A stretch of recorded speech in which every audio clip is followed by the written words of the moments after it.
Merci de nous suivre et de vous abonner sur la chaîne des leaders Go 221. Merci beaucoup, madame. Je me nomme Leroux Dramé, secrétaire général du ministère de la Santé et de l'Hygiène publique. Donc, déjà, je remercie la presse pour la mobilisation et pour la pertinence de la question. Nous sommes réunis ce matin pour tenir la deuxième session du comité de pilotage et de coordination de la stratégie de la mère, de l'enfant, de l'adolescent SRMNIA N. L'objet de la rencontre, c'est d'échanger autour des priorités qui tournent autour de la prise en charge de ces préoccupations majeures de santé publique.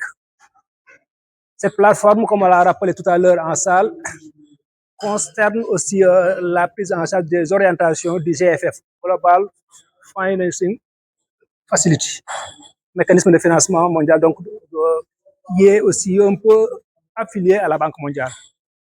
Donc, nous sommes réunis pour échanger, pour déjà faire le point sur les recommandations qui ont été décidées ou prises lors de la dernière session qui s'était tenue il y a de cela 1 ou 2 ans, je n'étais pas encore là-bas. Et ensuite, nous projeter sur le futur autour de 2 mécanismes.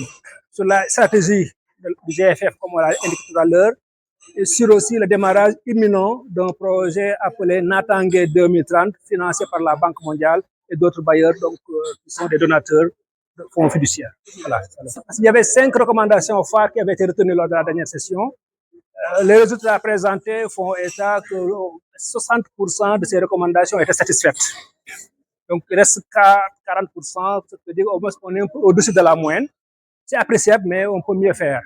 Donc, comme on l'a rappelé, c'est des recommandations. Dès l'instant qu'on prend des décisions à l'issue de la session, il faut que tous les acteurs concernés soient dans les dispositions de mettre en œuvre ce qui a été décidé. Il faut avoir un impact sur la santé de la population, les femmes, les enfants, les adolescents, le volet nutrition. Voilà. Les défis sont importants. Le docteur Decouré va y revenir. C'est juste au moins éviter, comme on dit, qu'il y ait des décès qui peuvent être évitables. Évitez-moi de la répétition. Mais il y a des pathologies pour lesquelles il faut juste qu'il y ait un dispositif.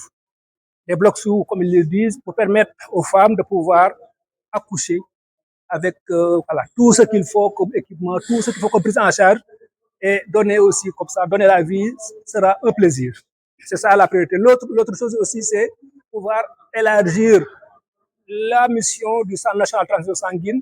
Très souvent aussi, il y a des décès qui sont liés un peu au manque de sang, à l'indisponibilité aussi donc, de poches de sang dans certaines régions excentrées du pays.